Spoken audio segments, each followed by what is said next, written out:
Hello, New Beginnings Church. This is Anthony Edgmon, missionary to Spain.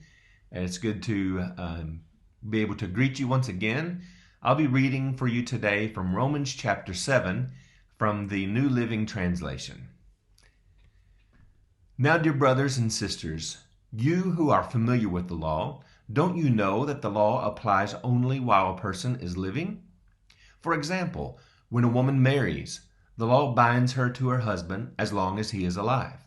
But if he dies, the laws of marriage no longer apply to her. So while her husband is alive, she would be committing adultery if she married another man. But if her husband dies, she is free from that law and does not commit adultery when she remarries.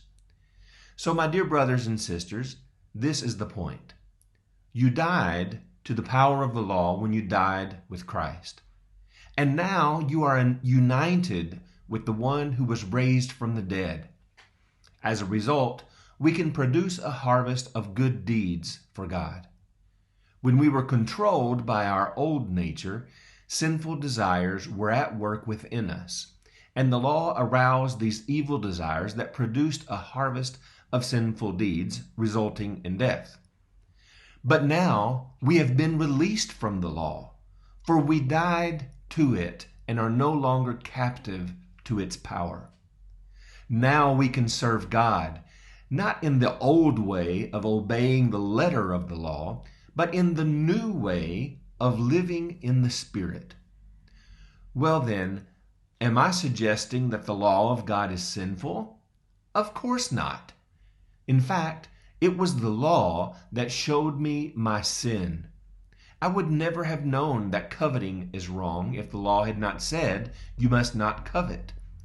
But sin used this command to arouse all kinds of covetous desires within me. If there were no law, sin would not have that power. At one time, I lived without understanding the law.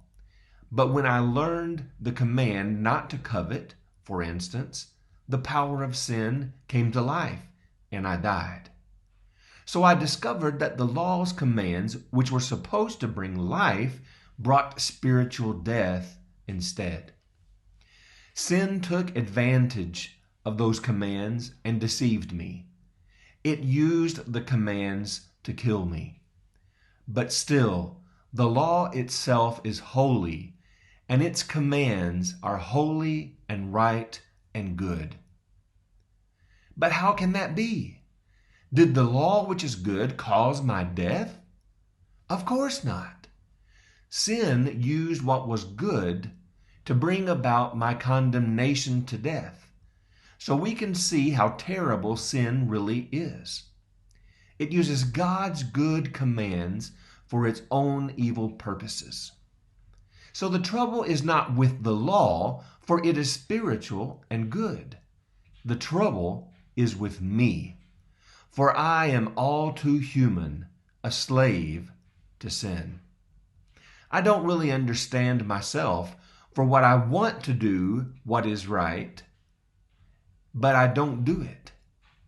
Instead, I do what I hate. But if I know that what I am doing is wrong, this shows that I agree that the law is good. So I am not the one doing wrong. It is sin living in me that does it. And I know that nothing good lives in me, that is, in my sinful nature. I want to do what is right, but I can't. I want to do what is good, but I don't. I don't want to do what is wrong, but I do it anyway. But if I do what I don't want to do, I am not really the one doing wrong. It is sin living in me that does it.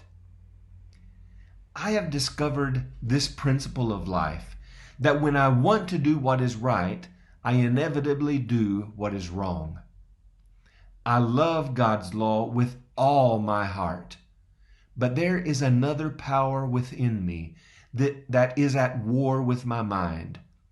This power makes me a slave to the sin that is still within me. Oh, what a miserable person I am. Who will free me from this life that is dominated by sin and death? Thank God, the answer is in Jesus Christ our Lord. So you see how it is.